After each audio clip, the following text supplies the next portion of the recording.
Hello and welcome to Undivided. Thank you for being here. Thank you for your commitment to giving common sense a comeback. We have a lot to get to today. Some breaking news on two fronts. Governor Jay Inslee has finally relented, ending his COVID-19 vaccine mandate for many state workers. Also new, as in the last little bit, we have a new entry in the race for Washington governor, someone we expected would enter the race and now officially has. Also coming up in just a little bit, News Nation correspondent Ali Bradley is going to join us from the southern border, as we are just 48 hours away from the end of Title 42. She's going to detail what they're seeing down there and really the terrifying prospect of what will happen starting Friday morning in this nation, how it could impact us up here in Washington state. All of that coming up momentarily. Also want to take a moment just to pitch you on becoming subscribers to the show if you have not already. If you're enjoying our live shows, you will love our Sunday show, which is exclusive to subscribers. You can visit undividedpod.com. That's undividedpod.com to be able to sign up and support the show, support the mission and the movement for as little as $5 a month. We would really appreciate it. All right, but let's dive right in because, like I said, we got a lot of breaking news to get to today. We had formulated our show and then things were coming in and we had to change it. I got to start with Inslee deciding finally to lift his misguided COVID-19 vaccine mandate. So I started getting texts and phone calls around 9 a.m. this morning because I've been in touch with a lot of state workers who lost their job because of Inslee's vaccine mandate. And who, some of them have been tied up in litigation. And so people were like, oh my God, Inslee's dropping his vaccine mandate. So I'll read, he sent out an email to state employees, and then they also put out a press release about it.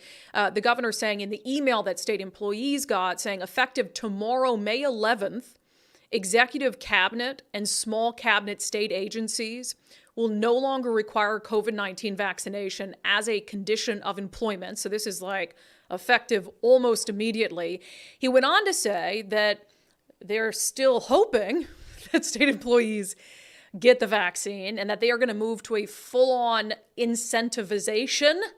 They're going to move to just incentivizing it. I'll say it like that in case I'm not saying that word correctly. The governor is saying eligible employees who choose to provide their employer with proof of up-to-date COVID-19 vaccination should talk to their supervisor or HR office about how to receive their $1,000 incentive, which, fine. I mean, honestly, the governor should have made it an incentive. I don't agree with bribing state employees.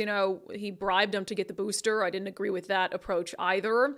But it's certainly better than a mandate. It's certainly better than taking people's jobs away. But at this point, the big question moving forward is going to be, okay, what happens to the dedicated public servants who Inslee fired?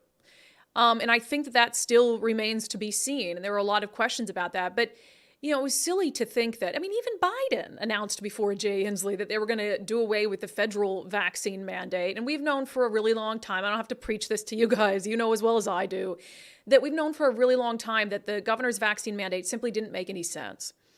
If he had gone full bore and mandated the vaccine and boosters, I wouldn't have approved of that, but at least it would have been consistent in saying that, hey, we are really buying into this vaccine being something that protects people and stops the spread.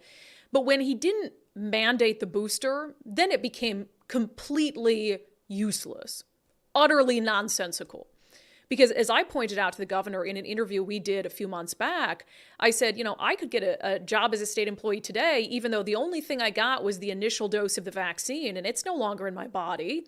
Yet someone who never got a vaccine and has the same protection I do, which is none at this point, couldn't get a job at the state, and he could not justify that because it didn't make any sense. And the truth is that all they wanted was obedience. It was really about obedience from the governor because you cannot justify it from a medical standpoint. So obviously there's a lot of follow-up to do on what this means for everyone involved. The governor's order specifically, I should note, has to do with employees that are under cabinet level positions. So his political appointees that run state agencies and their staff. I'm still waiting to see and hear whether Attorney General Bob Ferguson is going to lift the vaccine mandate for his workers. I've heard some rumors about that. I haven't seen anything come through on it today, but I imagine that he'd be kind of in lockstep with the governor, especially now that he wants to be governor and he knows that the vaccine mandates were unpopular. So that, a little breaking news coming to you all. I'm actually shocked that it ever happened. I thought he'd cling to that until his last day in office.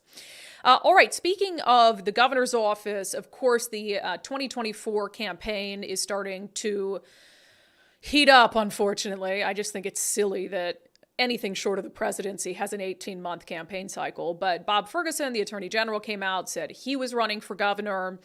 There's already a couple Republican candidates who have either made it clear that they're going to run or are already running. I would say none of them have, sky-high name recognition. But one of the people we were waiting for an announcement from is the Commissioner of Public Lands, Hillary Franz, who is a Democrat, and she released her campaign video about an hour ago. Here's part of it. I'm running for governor because anything shy of epic won't cut it. The world's changing, and our state needs to make progress to keep up, to build a comprehensive climate action plan, to address soaring housing and rent costs, to expand good-paying jobs and lower costs for working families. I'm not a patient person. There's too much to do, and we can't wait. Together, we've got to plan. We've got to prepare. We've got to act now. I'm Hillary Franz, running to do, well, you know. So I will say I didn't dislike her campaign video. Nicole and I were watching it together, and we thought it was, Nicole, pretty positive. Like on the positive front in terms of like... Yeah. I didn't think that it came across as an attack ad or on anybody. Those will come, right? Usually the campaign launch videos are sort of hopeful and visionary. Ferguson went off on Trump and... Yeah, things that he's been complaining about for years. So. Like you're right. His did include a little fear-mongering of like, it included a clip of that CNN guy calling him an American hero. Like... Yeah. Kind of establishing himself as I'm the only one who could fight back against these evils of the world. Right. And I liked Hillary Franz. I will say that, it started off very climate heavy because she is the public lands commissioner. Mm-hmm. One of the issues that she and I have discussed a lot going back to my Fox days is the wildfires. I've spent time out at wildfires. I've interviewed her out at wildfires. And so that didn't surprise me. And then she got a little into like the housing crisis and wages and all of that. So I think the unknown for me, I've always liked Hillary Franz as a person. She and I have always gotten along very well, and I've heard good things about her from, when I've been out speaking to farmers in Central Washington, at like the Washington Farm Bureau events. They tend to like her, and she shows up. Like if there's an emergency, she's there, which is her job, but it's also good, right? I need to feel out her policy positions on things that don't have anything to do with public lands. Sure. Because that's where I'm like, that's totally unknown to me. I like her as a person. I know she's been a really good public lands commissioner. I talked to a rancher who said that when she first ran, he was like, oh, God save us. And he's like, she's done everything she said she would do. Wow. So I know that she has respect of people east of the Cascades, which is really all you can hope for from a Democrat, because I think Democrats get too obsessed with Seattle and the politics of Seattle. But I'd like to have her in. I know we're going to request an interview with her, and I really want to try to pin her down on some of the policy positions that, of course, we wouldn't know where she stands, because why would she be on talking to us about crime and substance abuse? The one thing she did recently that really peed me off. I'm going to guess she doesn't like Trump. Yeah. So Hillary Franz, if you're watching this, you are never going to out-hate Trump when it comes to you and Bob Ferguson. Like, he has the market cornered on hating Donald Trump. So let him live in that lane, because you're never going to be able to beat him, because she did this thing a few weeks ago where she sent out a statement, like, as public lands commissioner, talking about the indictment of Donald Trump and, like, how it was the appropriate decision for, like, the rule of law. And it's like, dude, we know you're about to run for governor, but that has nothing to do with your job. So it scares me that she's going to fall into that, I got to please the Democrats, and the only way to do that is by hating Donald Trump. And we'll get to Donald Trump on the show today because he lost this civil case. But that's just, I'm over it. I don't like Donald Trump. I've said that a million times. But if you're going to run for governor based on your hatred of Donald Trump, there is no way in hell that I can support you. So I hope that she lets go of that, realizes that's going to be Bob Ferguson's thing. So focus on what you've proven that you're good at, which is being someone who can be a leader across the state, who I think can unite people, and let's get you into the studio and pin you down on some of those policy positions. So Hillary Franz enters the race for Washington governor. I happen to know that there'll be possibly some other announcements coming up, so we'll be monitoring all of that. Okay, another big story that we've got to get to. We mentioned it on the show yesterday off the top that Governor Inslee in the afternoon was going to be signing Senate Bill 5599. Which is the bill that we've railed against since early February, which allows kids of any age to run away from home, show up at a shelter and say, I'm here for protected health care, be it gender-affirming care, as they call it, or reproductive health care. And then by law, the shelter would not tell their parents where they are, which is a horrifying thing. So anyway, Governor Inslee signs this bill yesterday and just repeated those same stale talking points that the bill's sponsors pushed, which is basically like, if you're against this bill, then you're a transphobe. Here's a little bit of his remarks. Trans youth and transgender people have become a target for disinformation campaigns and political stunts that portray them as dangerous or degenerate. Here we think it's much more important to have less ideological warfare and more focusing on efforts to help young people through difficult times. In Washington State, we reject the politics of transphobia and fear. We look for ways to help LGBTQ youth remain safe and supported. With this bill, Washington leads the way by taking a more compassionate, developmentally appropriate, and reasoned approach to support these youth as they access gender-affirming treatment and reproductive health care services. Thanks, Senator Elias, and many people who've worked on this thoughtful approach. Okay. I feel the need to point out that he says, in this state, we believe in less ideological warfare, coming from the guy who called Republicans who didn't get the vaccine like domestic terrorists, who likened them to domestic terrorists carrying around a backpack with a bomb in it. So I'm not sure that you're the one who can preach to us about tamping down the ideological warfare, Governor. Give me a freaking break. But again, what he's doing there is suggesting that the only issue at play in this bill is whether you support transgender youth. Of course, that's not it. It has not even been the key issue. The key issue is parental rights. And your slow, I'm not sure it's slow anymore, your rapid intrusion into the household and into acting as if the government can parent better than parents can. That has always been the central issue that I know we've focused on this show when it comes to 5599. We also have not shied away from the conversation about certain types of gender care for kids under 18 and parents not being able to have a say in that. That's a legitimate conversation, but to act as if transphobia has undergirded the entire argument against Senate Bill 5599 is so absolute. It's a lie. It's not even just disingenuous. It is a lie. So shame on the governor, not a surprise, but also, for the love of God, shame on the local news media. And I'm not going to paint it with a total broad brush. There have been some people who I think have had some good nuanced coverage of 5599. Unfortunately, for the most part, it's been commentators who have had the best, most nuanced coverage of that issue. Commentators like us, because maybe it's because we have the time allowance, but when it comes to the mainstream media that's supposed to be like, just giving the facts, their coverage of it has not only lacked nuance to really discuss and allow, platform people who have a parental rights problem with this, but we have seen repeatedly since Senate Bill 5599 really got into the public consciousness that you have a lot of the media just parroting talking points from Democrats. Like whatever Democrats say about this bill, that's what winds up in reporting. And that's why the title of today's episode is Polly Want a Cracker, because I feel like we just got a bunch of parrots on our hands. And one of the problems is newsrooms have gotten so small and the staff is so low that a lot of them rely on the Associated Press and news wires, which means that if you see an AP article in one place, you're probably going to see the same article with almost the exact same headline published for multiple news entities.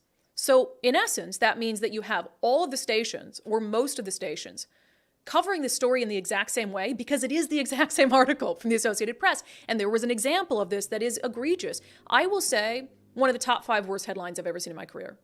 Top 5. And that is truly saying something. So this was the article from the Seattle Times, but it is an Associated Press article published in the Seattle Times. Transgender minors protected from parents under new Washington law. Let that sink in for a second. Transgender minors protected from parents under new Washington law. The first line reads, minors seeking gender-affirming care in Washington will be protected from the intervention of estranged parents under a measure Governor Jay Inslee signed into law Tuesday. First of all, the mere concept that transgender minors would need to be protected from their parents is insane to me. I might expect to hear that from Senator Mark Elias or a co-sponsor of the bill or Jay Inslee, but to see that parroted in a headline from the Associated Press, what is supposed to be one of the most unbiased news entities in the world, is insane to me. Transgender minors protected from parents. And again, it continues this narrative that if you're a parent and you have concerns about your minor child as young as 13, 14 years old even, wanting to get gender care, that you are a parent your child needs to be protected from. And now not only are Democrats saying that, the mainstream media is saying that. As mainstream as it gets, the Associated Press. And I will just point out that, unfortunately, because of all the reasons I stated earlier, this same headline or a version of it made it into multiple news agencies on their websites across Seattle. So just a couple examples. Take a look at these. 2 tweets side by side, one from Fox 13, one from Como News. The Fox 13 one reads, minors seeking gender-affirming care in Washington will be protected from the intervention of estranged parents under a measure Governor Jay Inslee signed into law Tuesday. Now from Como News. Minors seeking gender-affirming care in Washington will be protected from the intervention of estranged parents under a measure signed into law by Governor Jay Inslee Tuesday afternoon. It's because these are both that same Associated Press article, and what they've done is tweeted out the first line of it. And I also take issue, by the way, with that insertion of the word estranged. First of all, the law says nothing about whether a minor has to be legally estranged from a parent in order to show up at one of these shelters. That has nothing to do with it. That's nowhere in the law. Now, if a child runs away from home and then the government hides their location from parents at one of these shelters, then yeah, I guess you could say at that point they're estranged, but it's not like it was by choice from the parents. So now we have the situation where, again, and I'm looking at this, I'm trying to look at this. I know I do commentary, but I try to look at every bill through a lens of common sense and be reasonable and rational about it. And I think we do our best to consider both sides of the argument. And I have said to me, this isn't about transgender anything. It's about parental rights. But I consider this one of the most dangerous, consequential bills ever signed into law in Washington state because it erodes the rights of parents, of possibly good, loving parents, and hides their child from them. And I can think of few things worse for a parent than that. So here you have a bill that I consider to be, in 13 years covering politics, one of the most dangerous bills signed into law.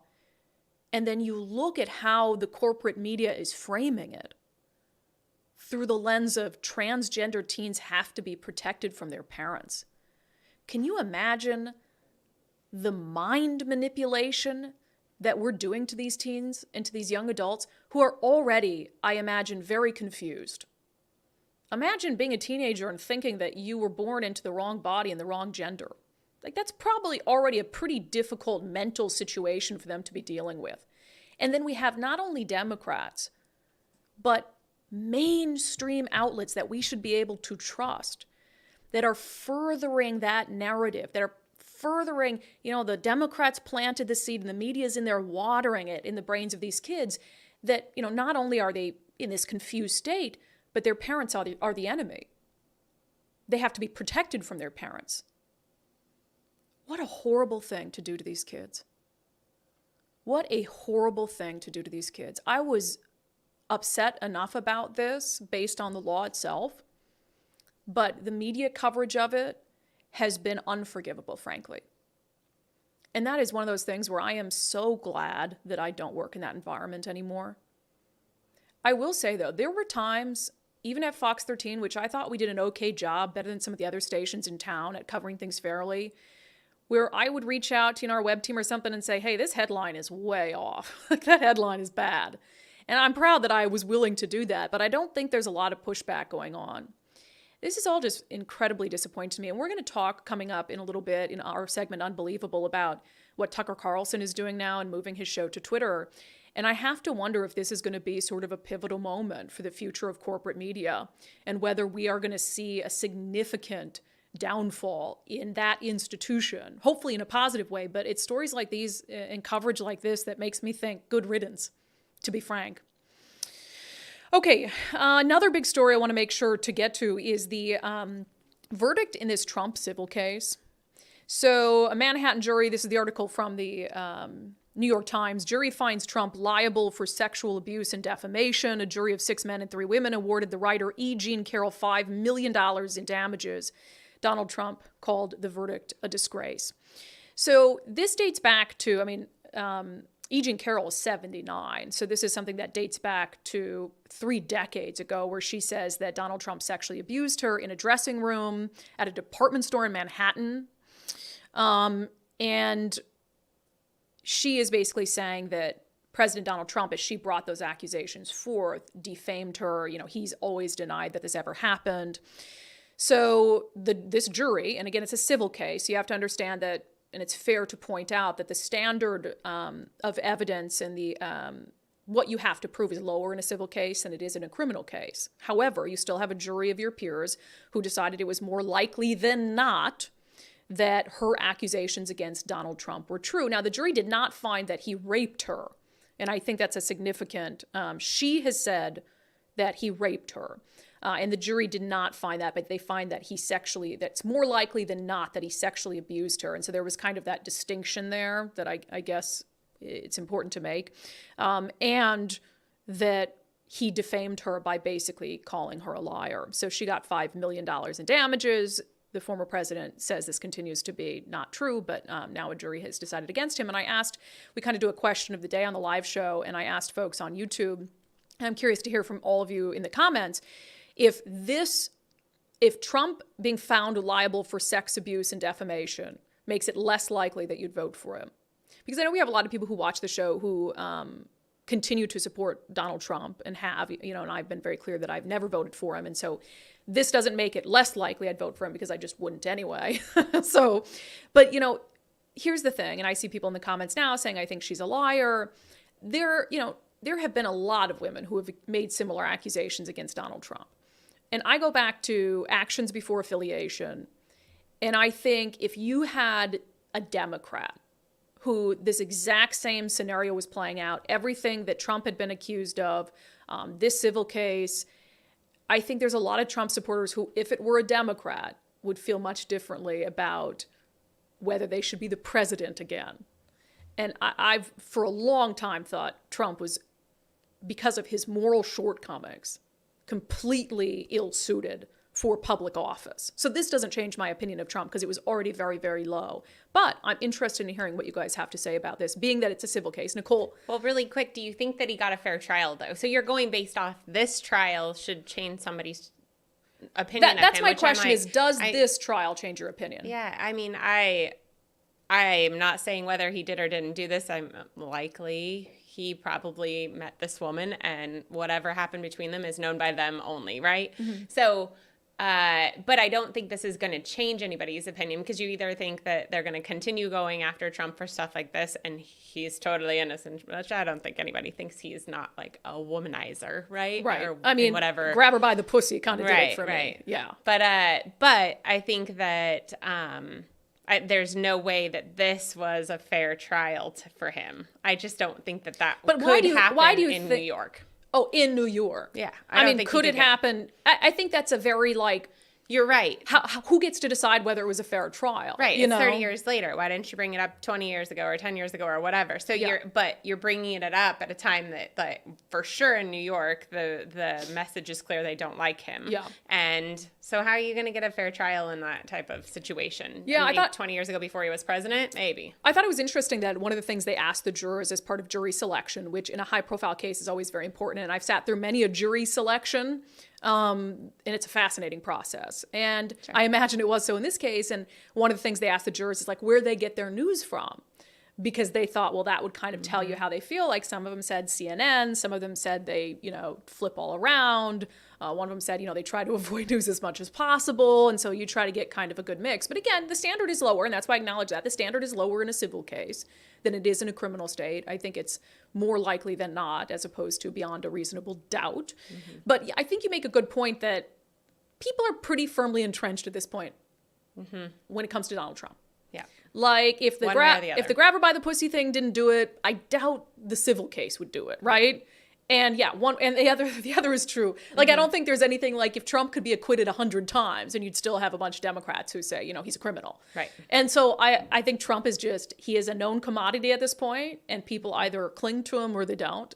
I'd like to move on from the guy. I'd like to never have to talk about these stories again. I would like someone in the White House who didn't say grab her by the pussy, just because I wouldn't You're even saying it too many times I'm on sorry, the show. I wouldn't even want to go.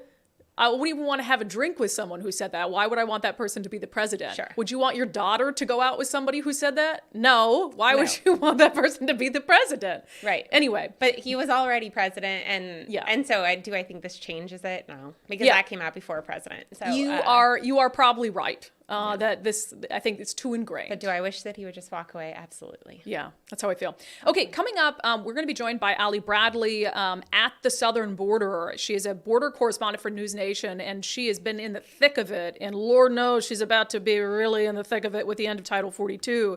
So she's going to bring some of her perspective on the issue to us. Also, we'll talk about Tucker Carlson's new big move coming up in a moment. But first, if you're in the market to sell your home, I want you to check out our friend Wes Jones at Wes Jones and Associates by visiting his website, sellwithwes.com. I got a chance to chat with Wes about how his process of selling your home differs from a traditional real estate agent. We have programs in place to help you prep your home. We can help cover your repairs and even cosmetic upgrades where you can pay for those at the closing table. We have a flexible commission structure. We have the absolute best marketing that you're going to find of any real estate agent. And there is a lot of programs and different things that we do that I go pretty in depth with on my website. So you can start by going to sellwithwes.com and go to the Sell a House feature, and you can go under some of the different programs that we have to learn a little bit more. If you want to check out your home's value, just plug in your address there. And if you want to book a consultation with me, just give me a call. My cell phone is there on the website, and it's super low pressure. I'm going to tell you the truth if this makes sense, or it doesn't for you, and I'm going to treat you fairly.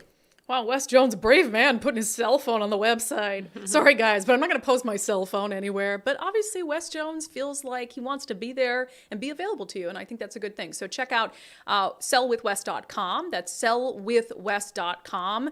Use their calculator to figure out your home value. Get in contact with Wes. Ask him any questions. Talk through any concerns you have right now about the state of the real estate market. But most of all, just go there and see what he has to offer. Again, innovative marketing strategy, sellwithwes.com, a better way to sell your home. Okay, we now know what Tucker Carlson's plans are. Let's get to it in our segment, Unbelievable.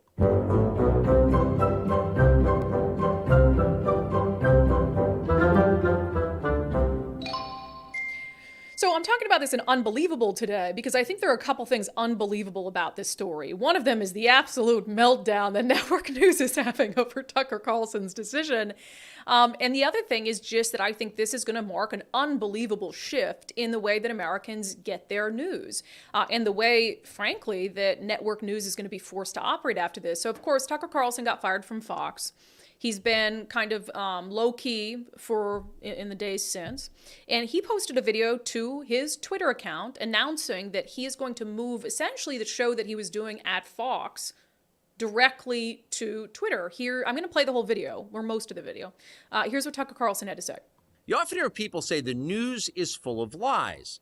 But most of the time, that's not exactly right. Much of what you see on television or read the New York Times is in fact true in the literal sense. It could pass one of the media's own fact checks.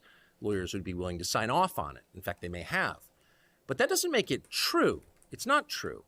At the most basic level, the news you consume is a lie a lie of the stealthiest and most insidious kind. Facts have been withheld on purpose, along with proportion and perspective. You are being manipulated. How does that work? Let's see. If I tell you that a man has been unjustly arrested for armed robbery, that is not, strictly speaking, a lie. He may have been framed. At this point, there's been no trial, so no one can really say. But if I don't mention the fact that the same man has been arrested for the same crime 6 times before, am I really informing you? No, I'm not. I'm misleading you. And that's what the news media are doing in every story that matters, every day of the week, every week of the year. What's it like to work in a system like that? After more than 30 years in the middle of it, we could tell you stories. The best you can hope for in the news business at this point is the freedom to tell the fullest truth that you can. But there are always limits. And you know that if you bump up against those limits often enough, you will be fired for it. That's not a guess, it's guaranteed. Every person who works in English language media understands that. The rule of what you can't say defines everything. It's filthy, really, and it's utterly corrupting. You can't have a free society if people aren't allowed to say what they think is true. Speech is the fundamental prerequisite for democracy. That's why it's enshrined in the first of our constitutional amendments. Amazingly, as of tonight, there aren't many platforms left that allow free speech. The last big one remaining in the world, the only one, is Twitter, where we are now. Twitter has long served as the place where our national conversation incubates and develops. Twitter is not a partisan site. Everybody's allowed here, and we think that's a good thing. And yet, for the most part, the news that you see analyzed on Twitter comes from media organizations that are themselves thinly disguised propaganda outlets. You see it on cable news, you talk about it on Twitter. The result may feel like a debate, but actually the gatekeepers are still in charge. We think that's a bad system. We know exactly how it works, and we're sick of it. Starting soon, we'll be bringing a new version of the show we've been doing for the last 6.5 years to Twitter. We'll be bringing some other things too, which we'll tell you about. But for now, we're just grateful to be here. Free speech is the main right that you have. Without it, you have no others. So first of all, again, I agree 100% with every single thing that he just said. I have not liked some of the things Tucker has said and done. You know, I just mentioned Trump and things he said, and the revelation that Tucker was calling women a "see you next Tuesday" in text messages. I have a personal reason. I really dislike that word used ever. And so that just says a lot about him to me. And so, you know, it's not as if I'm saying that Tucker Carlson is like the end all be all for what's the truth in this country, but everything he said in that video is true. Having worked in corporate media, everything he said in that video is true. There are lies by omission, and there is misrepresentation by omission. You do a lot of self-censorship in the corporate media where you don't even bring a story to a pitch meeting because you're like, they're going to say no anyway. You know, with the pandemic, you don't push the boundary too far on pushing back against things like vaccines and masks because you have this whole media ecosystem and politicians who are all rowing in one direction, and God forbid you row in the other direction. So everything he just said, to the word, is 100% true. And that's why, again, I always go back to that Jordan Peterson quote about you got to set up your life in a way where you can afford to tell the truth. And when I was working at Fox 13, I said this before, I could afford a lot of things, but I could not afford to always tell the truth. And so, you know, being able to do this, Tucker being able to go to Twitter and say what he wants to say without internally having to wonder, am I going to get in trouble for this? I think is a very powerful thing. Now, Elon Musk has said that there is no deal with Tucker, that they haven't worked out some sort of backroom like financial deal, that he's just basically kind of supporting Tucker's ability to do this directly on Twitter. And Elon Musk actually reached out to Don Lemon on Twitter because Don Lemon got fired from CNN, although no one really seems to care. And Elon Musk said to Don Lemon, have you considered doing your show on this platform? Maybe worth a try. Audience is much bigger. So clearly Elon is open to people of different ideologies, to hosts and talents of different ideologies, doing what Tucker is doing. So that, to me, speaks volumes about the possibility for this. I will say, though, you are going to hear the corporate news networks lose it over this. Why? Well, it's because if you can just, as someone like Tucker Carlson, cut out the middleman, go directly to Twitter, and get a bigger audience than you would have, again, why do any of these hosts need their news networks? Why would people go to these news networks when they can just go to their phones? And then you lose advertising revenue and ratings and all of that. So they're probably already in full-fledged panic mode. And we actually saw it on NBC. So I'll play this clip because I just had to laugh over it's dripping with desperation. You'll see that. But NBC asked Brian Stelter on, who was like forced out at CNN, who was like the kind of media critic. His show was about criticizing the press at CNN. Of course, only criticizing like conservative media. But listen to Brian Stelter and this host at NBC News Now absolutely lose it over the prospect of Tucker having a show on Twitter. Okay, well, listen, Twitter was already under fire from misinformation, disinformation, all-out lies, anti-Semitism, racism before Elon Musk took over, and now it's gotten kind of crazy, right? Seemingly unmoored, if you will. Will anybody be able to police what Carlson says, or is this the point? It's just a free-for-all. I think this is the point. It is a free-for-all. It's what Elon Musk wants to provide. This move by Tucker may cement the idea of Twitter as a right-wing website. Will anyone be able to police what Tucker says? Wow, that speaks volumes. That's from a network news anchor wondering if Tucker goes to Twitter, will anyone be able to police what Tucker says? As someone, that NBC news anchor, who has a career because of the First Amendment, that is a scary, scary thing. And look, you know, if you work for a news network or if you work on a local TV station, who polices what you say? Well, like I said earlier, I think you have self-policing. You have editors who police what you say. You have managers who will police what you say. And then you have the FCC.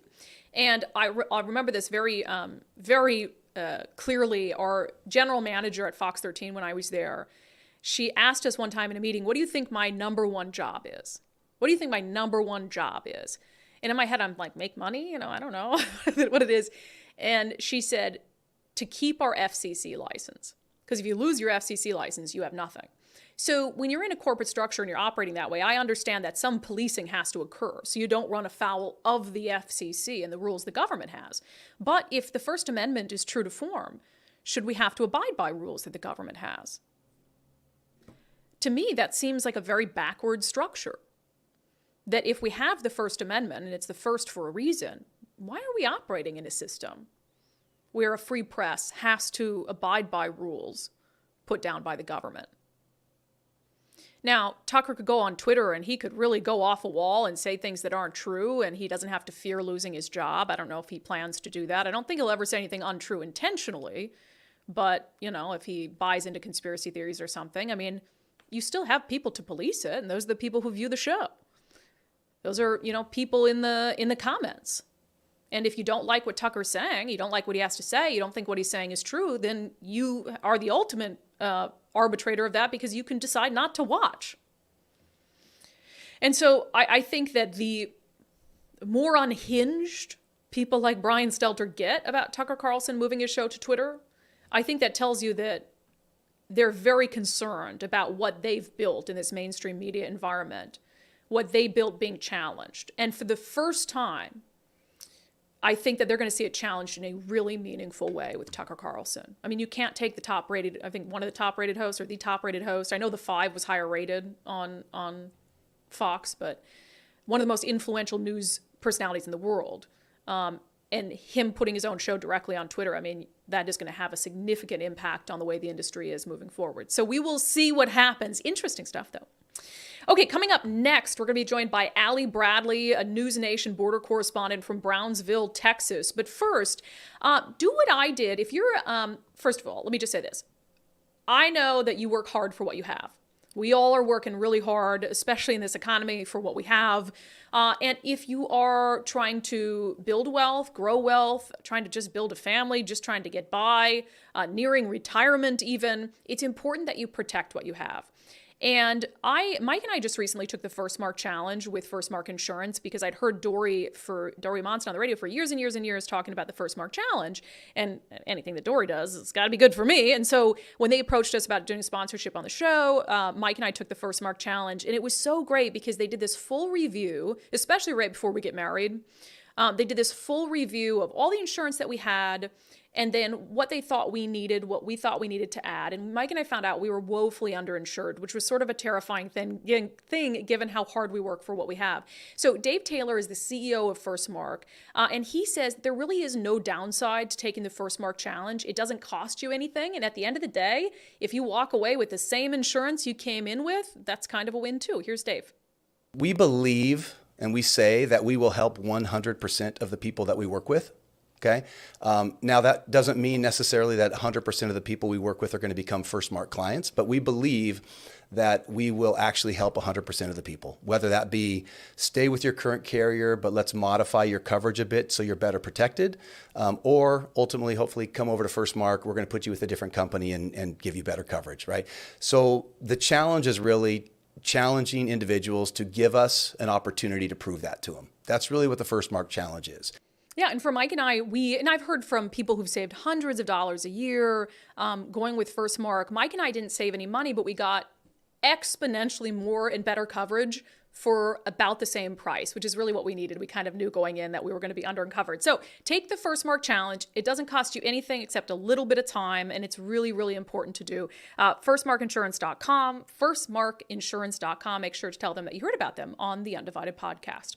Okay, we are less than 48 hours away from the end of Title 42, which was a pandemic era restriction put in place that made it easier to stop people from coming into the country. I mean, obviously people were still coming into the country, but at least it was a tool that folks at the border had at their disposal because of COVID. That is going to end tomorrow, like at 11:59. So as of Friday, Title 42 is done, and there is a full-fledged panic. And you already see, here's some drone video from News Nation showing migrants just lined up waiting to get into the United States. Of course, our friend Allie Bradley is a border correspondent for News Nation. We asked her to come on. She is along the southern border as we speak. We asked her to come on to give us some insight about what is going to happen in the next few days. Allie Bradley, thanks for joining us. Where are you today? I am sitting on Levee Road here in Brownsville, which is pretty much the kind of epicenter right now of this crisis that we're experiencing, Brandi. There are more than 7,000 people in custody in the Rio Grande Valley, which is where Brownsville is. So what are you expecting over the next 48 hours? Gosh, that's a tough question. I haven't been asked that. I don't expect things to be good. I'll say that. I think it's going to be a total system failure from what I'm hearing from agents, from what I'm hearing from ICE intel. People are worried. I will say I've covered this for 2 years. I have not been worried for my safety, but this week I am. I think it takes one person to be unruly. We've saw, chaos under the bridge at times in Del Rio in September of 21. So what will happen when we see thousands of people try to surge the border? We saw the crisis in 2019 when that caravan led by Irineo Mujica rushed the border, and that was chaos, and that was hard to really get a handle on. And now we're looking at, 29,000 people are in custody right now. There are hundreds of thousands of people over in Matamoros and other areas just along the other side of the border. We've been seeing our coverage in El Paso and Juarez. And with that said, it's going to be a free-for-all. They all believe the border is going to be open on that day. We know it's not, but that's not what they're hearing. And the cartel has to control this messaging, Brandi, because if they have people who don't believe that they can get in, they don't make money. So they have to keep telling them, yes, we'll get you in and we'll get you there safely. And you can pay us this fee and we got you. They have to control that messaging, because if migrants lose hope that there's access to the country, they're not going to keep trying as adamantly as they are right now. And so with that open door that they think is going to be there, I just don't think it's going to be something that we're going to be able to handle. They have surged resources. Alejandro Mayorkas today just announced that they are surging thousands of resources to the southern border. Governor Greg Abbott surging tons of resources as well. We know he's sending more than 500 National Guard soldiers down here to be deployed. I saw a bus just show up with National Guard here. So it is all hands on deck. We're seeing DPS and National Guard actually stop migrants for one of the first times. I've never seen that happen, Brandi, where they're actually standing on the riverbanks. I retweeted a video from Todd Bensman on the Matamoros side, and DPS is lined up along the river and they're actually blocking them from coming in, which is, I have not seen that happen in this kind of wave of people we're seeing. So they are taking measures, to try to keep the border secure, but there's just going to be too many people. The reality is that, and it will subside, but it's going to be a wave for sure. And you also said that Secretary Mayorkas has announced a new rule that will allow for the expulsion of migrants who don't take legal pathways and don't qualify for asylum. So essentially, is it a rule that just replaces Title 42, or what does the rule entail? Well, what's really interesting is that should already be being enforced, right? That should already be enforced. That is a law on the books. That is what is supposed to be happening. And that is actually the rule that they unveiled in October to solely impact Venezuelan migrants. That was that rule. It was basically Title 42 with a new name and an app attached to it. They've expanded that to Haitian, Nicaraguan, and Cuban migrants. So you have those 4 groups now. Well, that to me seems like they're just expanding that, based to basically allow all countries to fall under that umbrella. You know what I mean? If they come in illegally without the proper documentation. But I had an interaction with Secretary Mayorkas while he was down here last week, because that was supposed to be applied to Venezuelan migrants. And I had met several Venezuelan migrants, and I would encourage anyone to go and look at the thread. Men who were actually returned to already across the border, went to Arizona, took an illegal train, hopped on a train down to Matamoros and crossed there and got in. And now this guy's on his way to Austin. No, and he did not qualify for asylum. He told me he is an economic migrant, no family here, no reason to be here outside of working, Brandi. So I asked Mayorkas that, and he told me I was mistaken. So I'd really encourage you guys to go and look at that thread, because I talked to several single adult men from Venezuela who have been let into the country under, quote, removal proceedings. And I think we need to get into that, Brandi, because Title 8 is what they're really leaning on here. Title 8 is in place right now. It's not being enforced because we don't have the capacity to hold these people while they wait their asylum claims. So yes, it's a great idea, but when you close detention facilities left and right, and you empty out these facilities and don't allow detention, they're going to be released into the country. They're going to wait for a court date 2 to 5, 10 years. We know the backlog is extreme. So they're saying Title 8 will be in place, but it's going to be a lot of more of the same of what we're experiencing and have been over the last 2 years, because Title 8 has been in place for the last 2 years. You mentioned almost 30,000 people in custody right now. I assume that's all across the southern border and all the sectors. But when you say in custody, what does that mean? And where are they being held, if they are being held? Yeah, there's different processing facilities across the southern border where these folks are able to be detained for a short amount of time. Most facilities will only hold people for 72 hours, and that is during that intake processing time. That is not where they're being detained awaiting their court cases. They are not being detained by ICE right now awaiting court cases. Now, ICE does have about 30,000 people in their custody, which is normal for a year-round time. ICE tells me that they hover around 30,000 in custody all the time, and that is detention facilities throughout the United States, Brandi. But when it comes to CBP custody, right now we're talking about the Border Patrol apprehensions and encounters, as well as the Office of Field Operations, which might be people that are catching the evading, people that are running, things like that, that are not necessarily right along the southern border sectors. What I am being told, though, is the northern and coastal sectors were initially kind of bracing for deployments to the southern border, but they're telling me that they are still just virtually processing right now, helping remotely. They don't anticipate deployments to the southern border. And this is what's interesting. They say that normally they would be deployed around 18,000 in capacity, but they believe that because they anticipate surges across the nation, that they're needed in the northern and coastal sectors as well, because inevitably people will be trying to breach those sectors as well. So you mentioned, the thousands and thousands of people who have been intervened or turned themselves over to Border Patrol. One of the things that we know from the conversations that we've had with you on the show is that there are also, in addition to that, untold numbers of people who disappear into the interior of the country, and they're, I think you call them gotaways. Do we have any idea, just in the past few days, how many of these known gotaways there have been? No, and here's another kind of issue with the gotaway reporting. So these gotaways, they're people that are evading law enforcement. And the way that they're counted is they're seen on a camera or they're seen in a bailout and they're not apprehended. A bailout is these pursuits where the drivers pull over, doors open, and everybody flies out into the brush. We've seen those videos a million times. Well, that's how they count these gotaways.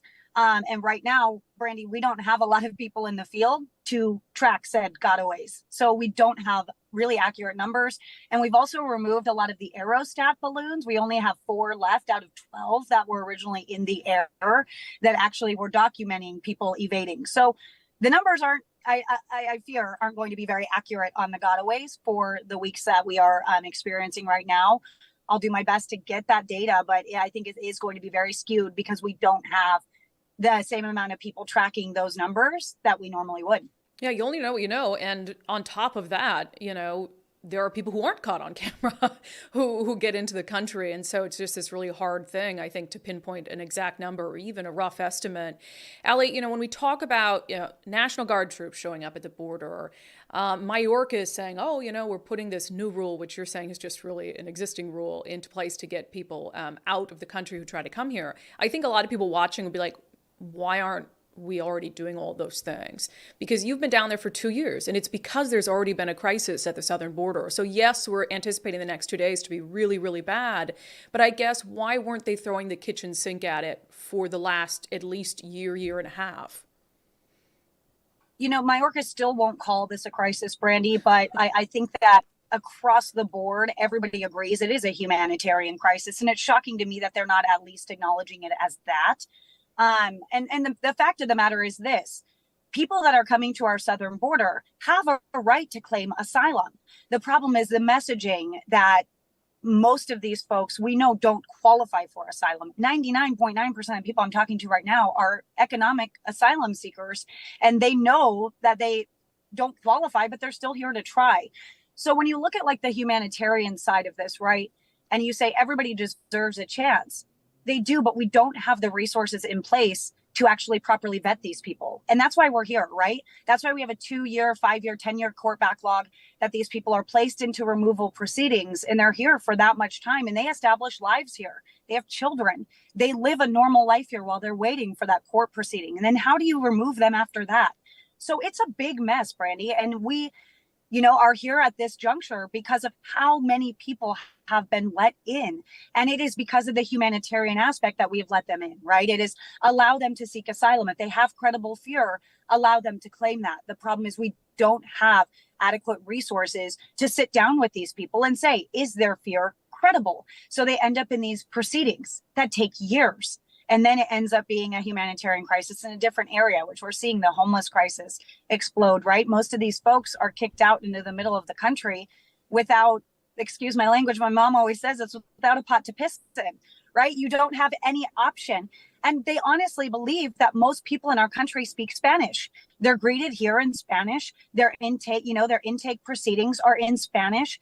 Everything that they go through is a welcoming kind of environment at the border, and then they're kicked out into the interior and don't have anything. And so it is contributing to this humanitarian crisis we're watching unfold, and it inevitably will continue. But the reason why we're here, is because we didn't surge resources to the border. We didn't take this seriously when we started sounding the alarm 2 years ago. We didn't say there's a little bit of a problem, and then they say, okay, we need to hire more asylum officers than now. I don't know what the reason is, what the logic is behind this. I don't know the conspiracy theories behind why they're allowing all these folks in, Brandi.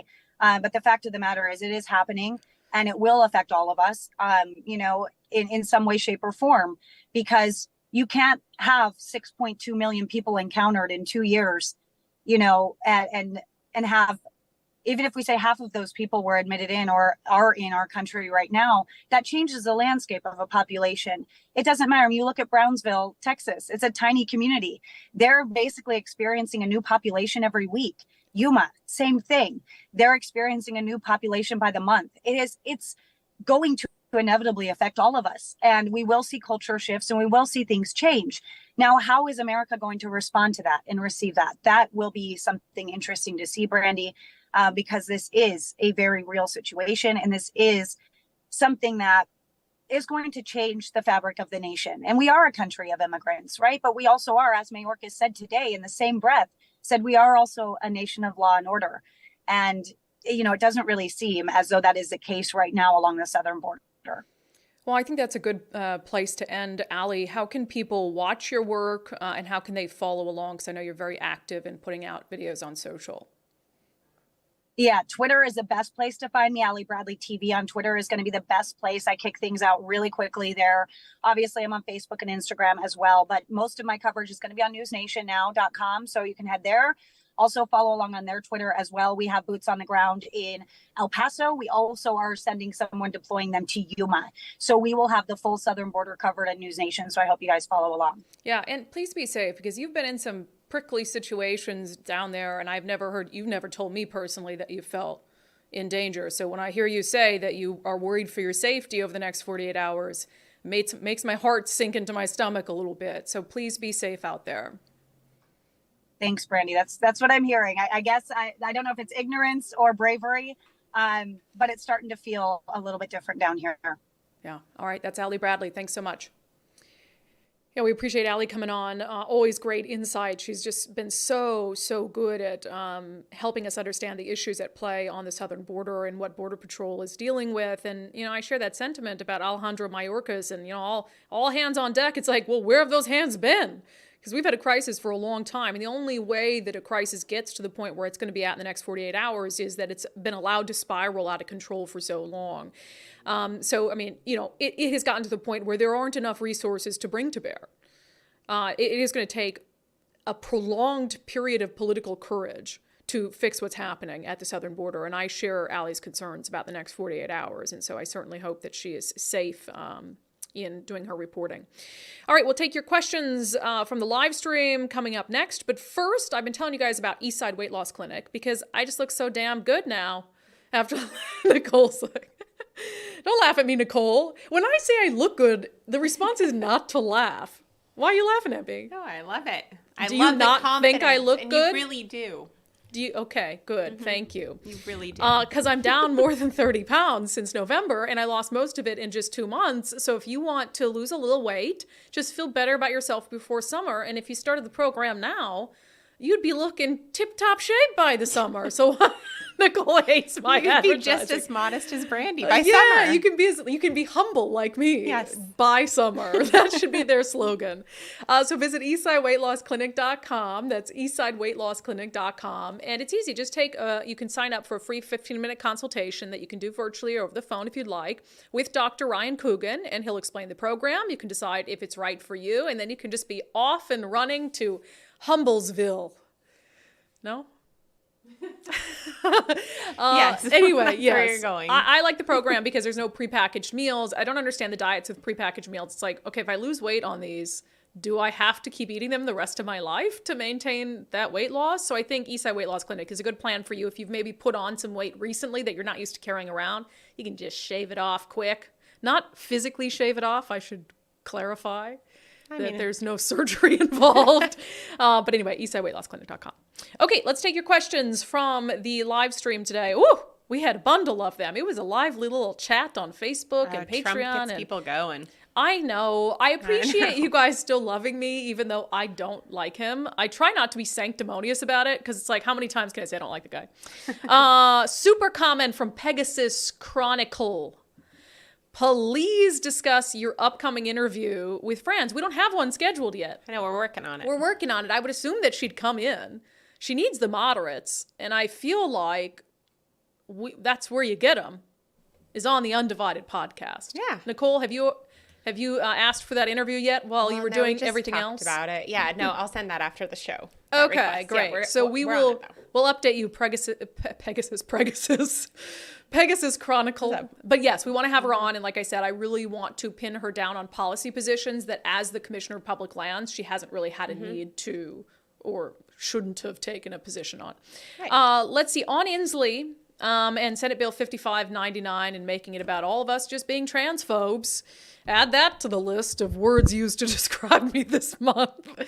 As we said on the show yesterday, could I not have found a better job where just running like a puppy rescue where nobody calls me a racist transphobe and where I don't have to beg you guys for $5 a month? I would still work with you if you had a puppy rescue. Well, of course you Sign me would. up. That would be fun. Okay, Todd says on 5599, wow, we're going overtime today. 5599 needed to have a judiciary process in it where a guardian ad litem should be assigned, family court, possible mediation. 100%. There should be some legal avenue for parents who are like, hey, you got my kid in that shelter. I'd like him back. There's none. That's terrifying. It is. That is crazy. Jackie says, as a parent, Jackie on Patreon, thank you, Jackie, for being a subscriber, says, as a parent, I find the law incredibly hurtful. We do our best to be loving, open-minded people, and I hope my daughter will never feel like she cannot talk to us and needs to run away. But to have the state make a law keeping me from learning my minor child's location if she ran away to seek gender-affirming care is so scary, hurtful, and just not right. Worse is the incredible arrogance that the state knows best. 100% agree. Yet that perspective would make me racist and a bad person. It's shameful the Associated Press is showing bias in their coverage instead of just reporting the facts, what the law does and what it takes away. 100%, Jackie. On former President Donald Trump, wow, you included a lot of comments about Donald Trump. There was a lot of comments. I was responding to some in the comments as well. Gary said, well, Clinton ruined a perfectly good dress and he stayed in office, didn't he? And I was but a child. I think I was 3 years old.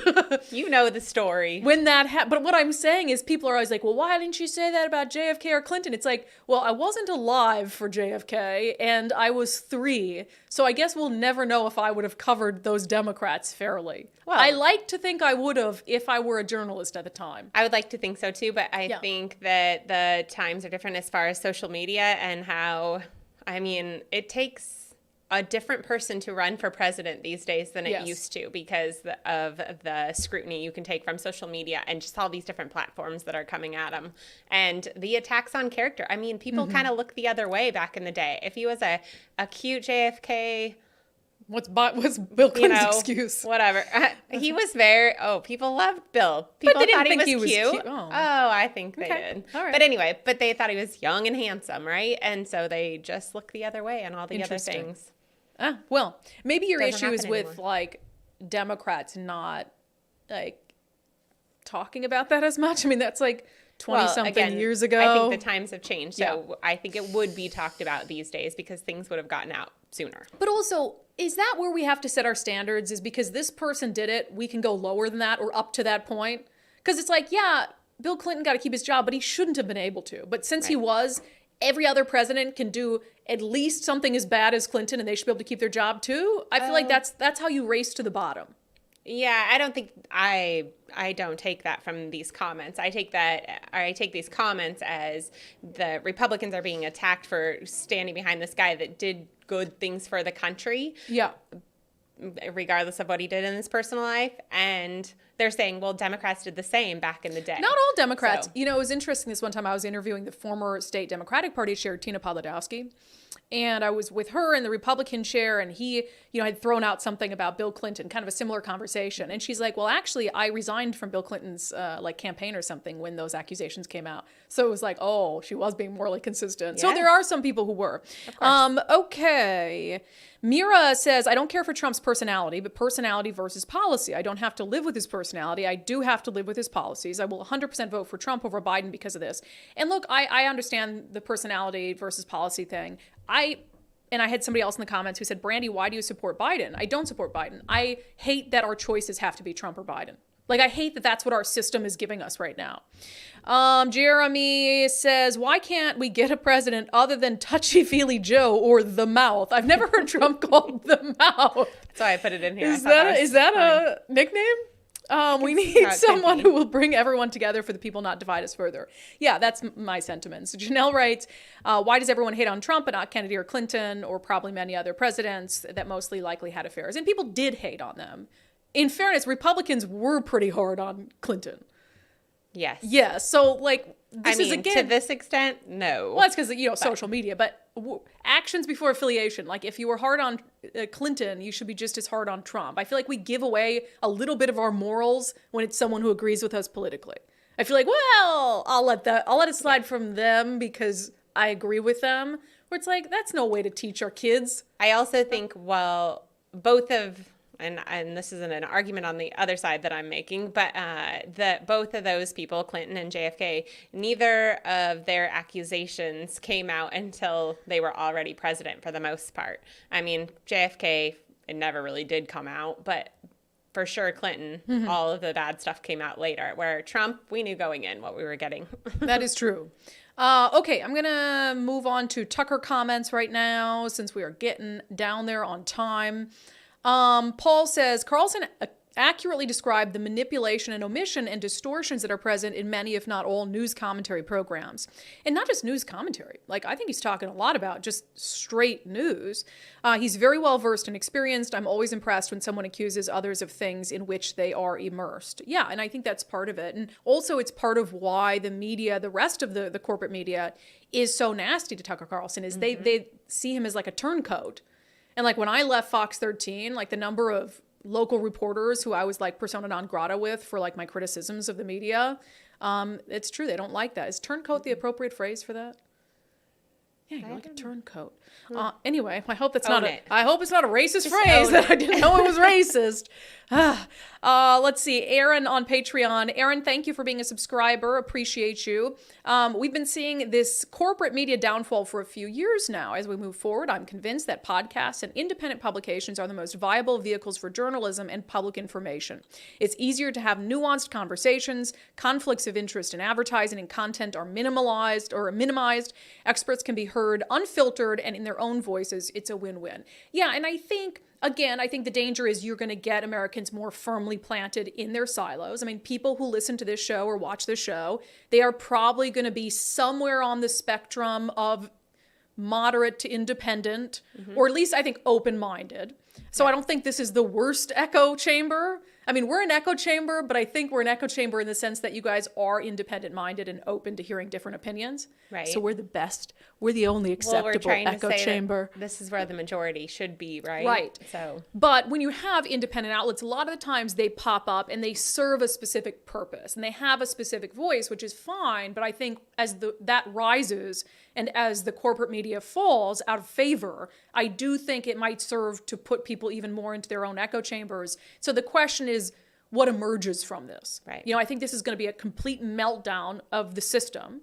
Of media, and what is going to emerge from that is going to be whatever Americans decide they want it to be. And so it's going to be fascinating, I think, 5 to 10 years. And we'll see if we survive it. I like in that clip, the MSNBC clip that we played, that he calls it a free-for-all. Oh, Twitter's just going to be a free-for-all, which in reality he means free speech, a place for free speech. Right. And it needs more policing and less free-for-all, so less free speech. It's ridiculous. It's crazy. Aaron goes on to say, I'm glad you found a niche, and I hope Undivided scales up to be a major authority in the Pacific Northwest. That's so nice. You're already a respected voice, hence your success thus far, but there's massive potential here as corporate media's biases yield horrible decisions for truth and unbiased reporting. Yeah, I mean, our goal is to just keep growing as much as we can. We started with just a 1.5 hour show out of the spare bedroom of my house. Now we're doing 4 live shows a week, a show on Sunday, trying to add content all the time. Nicole's here. I think that's pretty good for a 1.5 years, right? It's very good. Yeah, I think there's a lot of opportunities and a lot of visions I have about bringing in other independent journalists and trying to produce more content, but it's just one thing at a time. And we appreciate everyone who's subscribed to the show to help us do this. I mean, we couldn't do it without funding. You can't just be an independent journalist and then not have a job. So telling your friends, people. Yeah, keep telling your friends. We'll get to the pitch here in a moment. But let me end with today's sanity check on one of my favorite politicians. And by favorite, I mean least favorite. Never should have been a politician. George Santos. This was fascinating to watch play out over the last 24 hours because there was like AP reporting that said that a federal indictment of George Santos was imminent. And George Santos comes out, he's like, news to me. And then like 6 hours after that, it was George Santos charged. And then a few hours after that, George Santos, this is the headline from the Associated Press. This was actually just updated because he's pled not guilty now. George Santos pleads not guilty to duping donors, stealing campaign cash, to burnish wealthy image, and this AP article says, to buy designer clothes. So it goes into this. I mean, we already know the guy is just a liar. I mean, he's lied about nearly every facet of his background. And, he got away with those lies until after the election. So I'm not going to blame voters for electing him in New York because they didn't know. And then this web of deceit started to unravel. I think what is truly insane is that he's refusing to resign and he's refusing to stop his reelection bid. Like, if you don't want to resign until you're convicted, fine. Everyone has a right to their day in court, not the court of public opinion. I'm making my judgment on him based on the court of public opinion and the demonstrable lies that he's told, like work and education history. You can't lie about those things because we can easily find out. So he's only 34 years old, I found out. George Santos and I are the same age. Interesting. He was released on $500,000 bond following his arraignment. It is a 13-count federal indictment. He's facing charges of wire fraud, money laundering, theft of public funds, and making false statements to Congress. He could face up to 20 years in prison if convicted. And apparently, among the many things that he's accused of doing, he's accused of lying to Congress about being a millionaire. At the same time, he's accused of lying to collect unemployment benefits. And he's also accused of misusing and misappropriating campaign funds for personal expenditures like designer clothes, which none of that surprised me, knowing all the crazy stuff that he lied about.